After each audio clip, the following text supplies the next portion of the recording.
The Zephyrian Empire had built its reputation on a rather simple philosophy: might makes right, and if you couldn't crush a boulder with your bare hands, you probably weren't worth the oxygen you consumed. It was a delightfully straightforward approach to galactic politics, one that had served them well for roughly 3,000 years of interstellar expansion. Their warriors stood 9 feet tall on average, possessed enough raw strength to bend starship hull plating, and maintained a cultural obsession with displays of physical dominance that would make ancient gladiators weep with envy. Commander Vexthal Korath embodied this philosophy with the sort of dedication typically reserved for religious fanatics. Standing at an impressive 10.5 feet, with chitinous armor plating that had evolved specifically to intimidate lesser species, he carried himself with the casual arrogance of someone who had never encountered a problem that couldn't be solved by applying sufficient force in the correct direction. His posting to Nexus Station, the galaxy's premier neutral trading hub, was supposed to be a diplomatic assignment. The keyword being supposed. Nexus Station itself was an engineering marvel that somehow managed to remain standing despite hosting every conceivable species in the known galaxy, most of whom harbored ancient grudges against at least half of the others. The station's designers had clearly possessed either remarkable optimism or devastating sense of humor, creating a space where the galaxy's most violent civilizations were expected to conduct peaceful commerce. That it worked at all was testament to the universal language of profit margins and the strategic placement of some truly impressive defensive systems. The biological hierarchy that governed interactions on Nexus Station was as rigid as it was absurd. At the top sat species like the Zephyrians and their various warrior caste allies, whose evolutionary paths had prioritized raw physical power above all else. Below them ranked the more cerebral species, valued for their technological contributions, but always reminded of their place in the food chain. And at the very bottom, barely registering as a footnote in most galactic affairs, sat humanity. Humans had been a galactic joke for the better part of 2 centuries. Oh, they tried to make themselves useful. Their technology wasn't completely worthless, and they showed a peculiar knack for fixing problems that had stumped more advanced civilizations. But physically, they were laughably fragile. No natural armor, no enhanced strength, no evolutionary adaptations that marked them as anything more than particularly clever prey animals. The fact that they had somehow developed faster-than-light travel before destroying themselves was considered one of the universe's more amusing accidents. This morning's entertainment promised to be particularly rich. A human delegation had requested an audience with the Zephyrian Trade Consortium, something about securing mining rights to rare earth minerals that humanity apparently needed for their quaint little colonial expansion project. The request alone had generated considerable amusement among the station's more established powers. Humans, trying to negotiate with Zephyrians. It was like watching a house pet attempt to intimidate a hurricane. Commander Vexthal had agreed to the meeting primarily because he found human desperation entertaining. Their species had this endearing habit of clinging to hope long past the point of rational acceptance, and watching that hope gradually transform into dawning horror never got old. Plus, the trade consortium had been unusually boring lately. Nothing but routine negotiations with species who understood their place in the galactic order. A bit of comic relief would be welcome. The human delegation arrived precisely on time, which Vexthal found mildly surprising. Most species learned to show up early when dealing with Zephyrians, as a mark of respect and acknowledgement of their inferior status. Arriving exactly when scheduled suggested either remarkable confidence or stunning ignorance. Given humanity's reputation, he suspected the latter. Captain Zara Blackwood entered the trading floor with a sort of measured composure that immediately marked her as either supremely confident or completely unaware of the danger she faced. She stood barely 5.5 feet tall, practically a dwarf by galactic standards, with the pale, soft features that marked humans as obviously unsuited for physical confrontation. Her dark hair was pulled back in a practical style that suggested functionality over intimidation, and her simple uniform bore none of the elaborate displays of strength that serious species used to establish their credentials. She was, in other words, exactly what Vexthal had expected, another example of humanity's persistent delusion that intelligence could somehow compensate for obvious physical inadequacy. "Commander Korath," she said, offering what humans apparently considered a respectful nod. Her voice carried no trace of the nervous tremor that usually marked first encounters with Zephyrian authority. "Thank you for agreeing to this meeting." Vexthal allowed himself a moment to appreciate the absurdity of the situation. This tiny creature was thanking him for the privilege of being humiliated in front of half the station's trading community. The irony was delicious. "Captain Blackwood," he replied, his voice carrying the sort of casual dismissal that had reduced hardened warriors to nervous silence. "I must admit, I'm curious to see what humanity believes it can offer the Zephyrian Empire. Your species has shown a remarkable talent for overestimating its own capabilities." The observation drew appreciative chuckles from the assembled crowd. Representatives from dozens of species had gathered to witness what promised to be either a spectacular negotiation or an even more spectacular humiliation. The smart money was definitely on the latter. Blackwood's expression remained perfectly neutral, which Vexthal found mildly disappointing. He preferred his victims to show at least a flicker of intimidation before the real fun began. "We're prepared to offer exclusive mining rights to several systems rich in rare earth elements," she said, producing a datapad with a sort of efficiency that suggested she actually believed this negotiation might succeed. "The deposits include significant quantities of trilithium, quantum crystals, and refined neutronium compounds." The offer was, admittedly, more substantial than Vexthal had expected. Those materials were genuinely valuable, and securing exclusive access would represent a significant coup for the Empire. Unfortunately for Captain Blackwood, the value of her offer only made the upcoming humiliation more delicious. "Interesting," he said, accepting the datapad with one massive claw. The device disappeared entirely in his grasp, looking like a child's toy in comparison to his scaled appendages. Of course, any serious negotiation requires a demonstration of worthiness. The Empire doesn't conduct business with species that lack the strength to honor their commitments. This was the moment Vexthal had been waiting for. The challenge of worthiness was a time-honored Zephyrian tradition, designed to weed out the weak and establish proper hierarchical relationships. Most species understood the implications immediately: prove your physical prowess, or be dismissed as unworthy of serious consideration. The crowd stirred with anticipation. Everyone knew how these demonstrations typically went when humans were involved. There would be awkward fumbling, obvious terror, and eventually a humiliating retreat as the humans realized they had no business dealing with their betters. "What sort of demonstration did you have in mind?" Blackwood asked, and Vexthal had to admire her commitment to maintaining dignity in the face of inevitable disaster.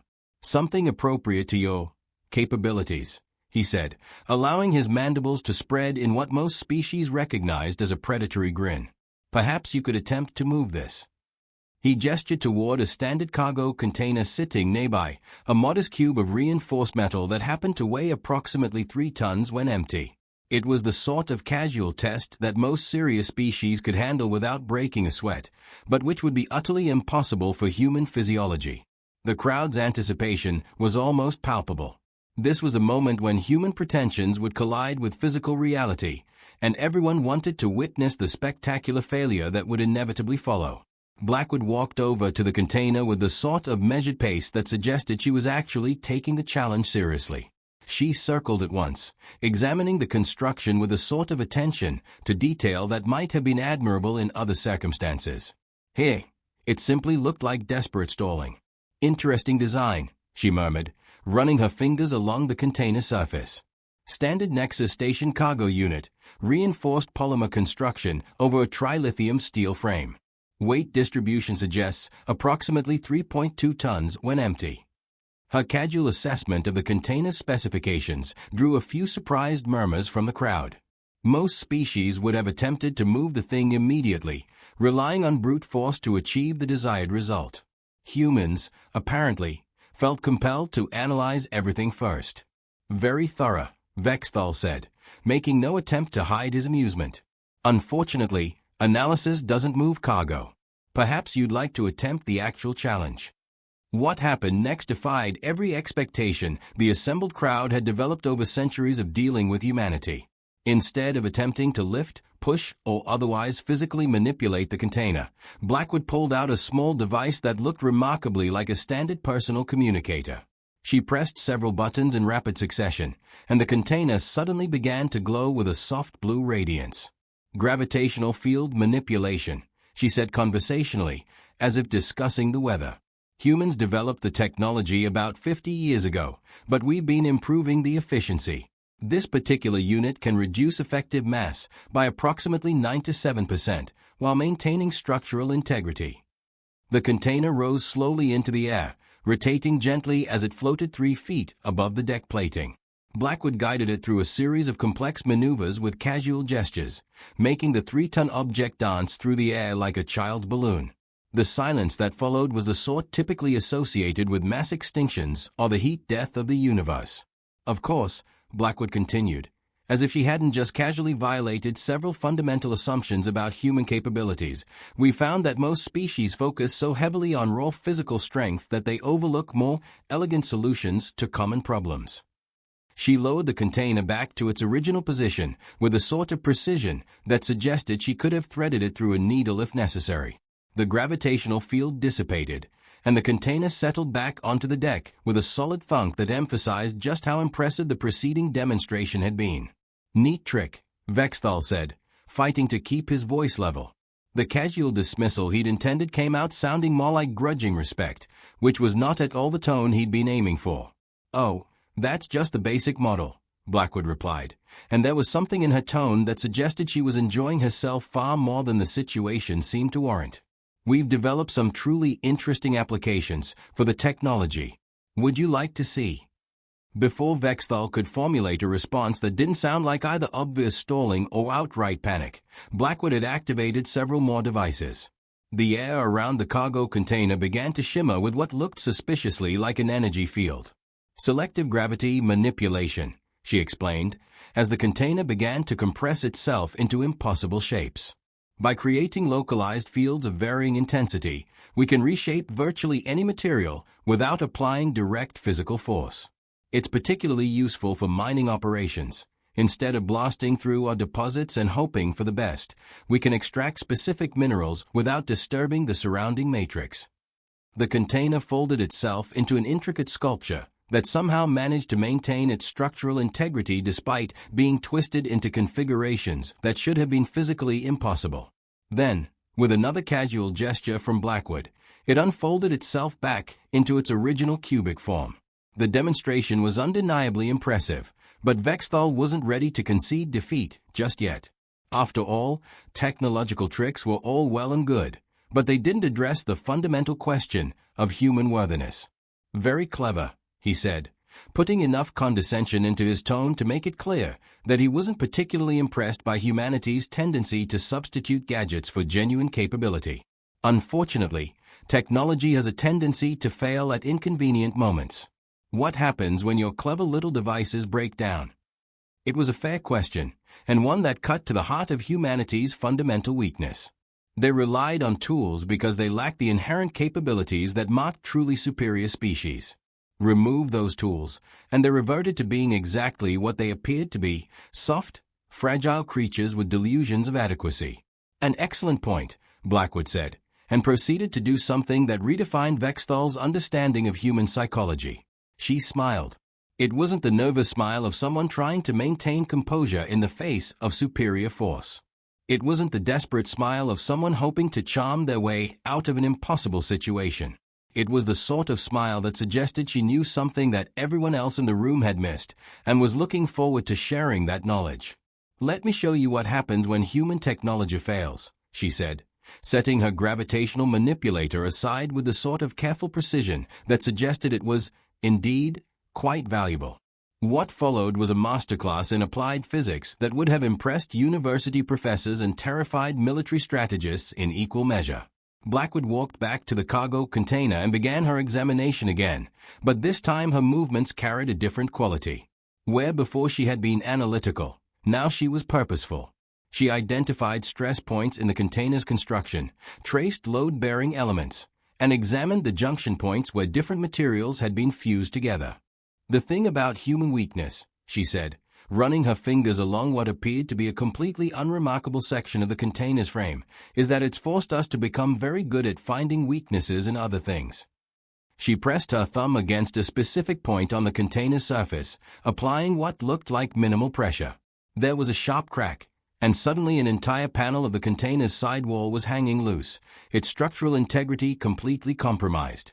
Resonance frequency manipulation, she explained conversationally. Every material has specific vibrational frequencies that can cause structural failure. Humans have gotten quite good at identifying and exploiting those frequencies. She moved to another section of the container and repeated the process, this time using what appeared to be a simple tapping motion with her knuckles. Another panel separated from the main structure, falling to the deck with a clatter that sounded unnaturally loud in the suddenly quiet trading floor. Of course, you don't always need to know the exact frequency, she continued, apparently unaware that she had reduced a room full of experienced traders and hardened warriors to stunned silence. Sometimes you can achieve similar results through targeted application of force to structural weak points. The demonstration that followed was simultaneously educational and deeply unsettling. Within the span of 10 minutes, Blackwood had systematically disassembled the 3-ton cargo container using nothing but her bare hands and an apparently encyclopedic knowledge of material science. She didn't break the container so much as convince it to take itself apart, each piece separating cleanly from the whole as if the entire structure had been designed to come apart on command. The fascinating thing about strength, she said, standing amidst the neatly arranged components of what had once been a solid cargo container, is that it's often less important than knowing exactly where and how to apply it. She picked up one of the container's support struts, a piece of reinforced metal that would have required significant effort for even a Zephyrian to bend, and demonstrated the principle by snapping it cleanly in half at what was apparently a critical stress point. Humans have never been the strongest species in the galaxy, she continued, setting the broken strut aside with a sort of casual precision that suggested this was a routine demonstration rather than an impossible feat, but we've gotten very good at making strength irrelevant. The silence that followed was the sort typically associated with the moment when everyone in the room simultaneously realizes they've been thinking about the problem completely wrong. Vexthal stared at the neatly disassembled cargo container, trying to process what he'd just witnessed. The human hadn't used superior strength to overcome the challenge. She had made the challenge itself irrelevant through the application of knowledge and technique. It was a fundamentally different approach to problem solving, one that suggested humans might be far more dangerous than anyone had realized. Impressive, he said finally, because even Zephyrian arrogance had its limits when confronted with evidence that fundamental assumptions might be wrong.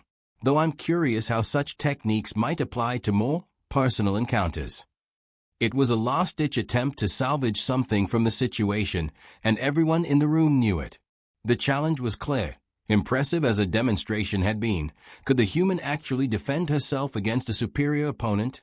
Blackwood's smile took on a quality that managed to be simultaneously pleasant and absolutely terrifying. "I'm glad you asked," she said. What happened next would be discussed in trading posts and military academies for decades to come. Vexthal launched himself forward with a sort of devastating speed that had made Zephyrian warriors legendary throughout the galaxy. His massive frame moved with predatory grace, claws extended, mandibles spread in a display of pure aggression that should have reduced any reasonable opponent to paralyzed terror. Blackwood stepped aside. It wasn't an elegant dodge or desperate scramble for safety. It was a single, economical movement that placed her exactly where Vexthal wasn't going to be, executed with the sort of timing that suggested she had known exactly what he was going to do before he did it. Vexthal's charge carried him past her and directly into the space where the cargo container had been sitting moments before. His claws scraped against the deck plating as he fought to arrest his momentum, and he spun around to face his opponent with a sort of frustrated rage that marked a predator realizing its prey might not be as helpless as expected. "Predictable," Blackwood observed, circling him with the sort of casual confidence that suggested she was conducting an academic exercise rather than fighting for her life. Zephyrian combat doctrine emphasizes overwhelming force applied along the most direct vector to the target. It's very effective against opponents who try to match your strength, but it has some interesting vulnerabilities. Vexthal snarled and launched another attack, this time attempting to corner his opponent against the trading floor's bulkhead. The strategy was sound: eliminate her mobility, then use superior reach and strength to end the confrontation quickly. Blackwood ducked under his grasping claws, stepped inside his guard, and did something with her elbow that sent paralyzing pain shooting up Vexthal's primary manipulator arm. The limb went completely numb, hanging useless at his side as his nervous system tried to process what had just happened.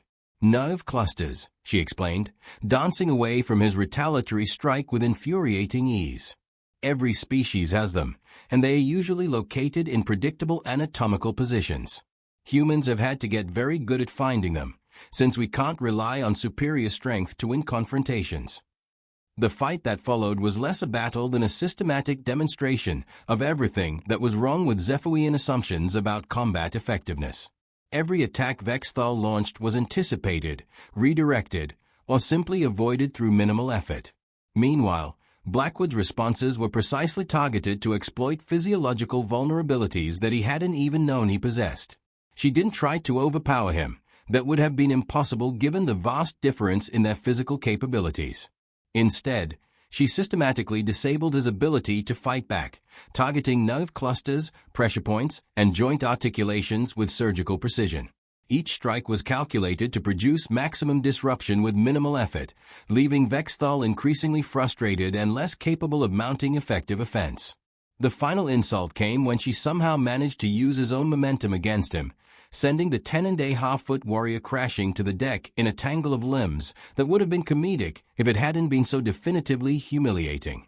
"The thing about being weak," Blackwood said, standing over his sprawled form with her hands clasped behind her back in a pose that somehow managed to be both respectful and utterly dismissive, "is that it forces you to get creative." She looked up at the assembled crowd, her expression returning to the sort of professional pleasantness that marked serious business negotiations. "Now then," she said, as if the preceding demonstration had been a minor interruption rather than a complete redefinition of human capabilities, "about those mining rights. I believe we were discussing terms."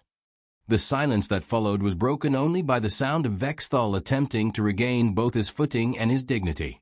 The crowd of onlookers seemed frozen in place, as if their cognitive processes had encountered a logical paradox too complex to resolve. "The Zephyrian Empire," Vexthal said finally, his voice carrying none of its earlier arrogance, "would be honored to discuss terms with humanity." The negotiation that followed was notable primarily for its brevity and the extremely favorable terms that somehow ended up in humanity's favor. It seemed that witnessing their champion reduced to an undignified heap by a creature half his size had given the Zephyrian delegation a new perspective on the relative value of human partnership. As Captain Blackwood prepared to leave Nexus Station with signed agreements that would have been impossible to imagine just hours before, she paused to offer one final observation to the still-stunned crowd. "Strength," she said, "isn't about how much force you can apply. It's about knowing when, where, and how to apply whatever force you have available." She smiled one last time, that same mysteriously pleasant expression that had preceded the systematic demolition of everything the galactic community thought it knew about human capabilities. "We may not be the strongest species in the galaxy," she continued, "but we've gotten very good at making that irrelevant." And with that, she walked away, leaving behind a trading floor full of beings who were suddenly, urgently interested in reassessing their assumptions about the nature of strength, the value of intelligence, and the inadvisability of underestimating species that appeared to be weak.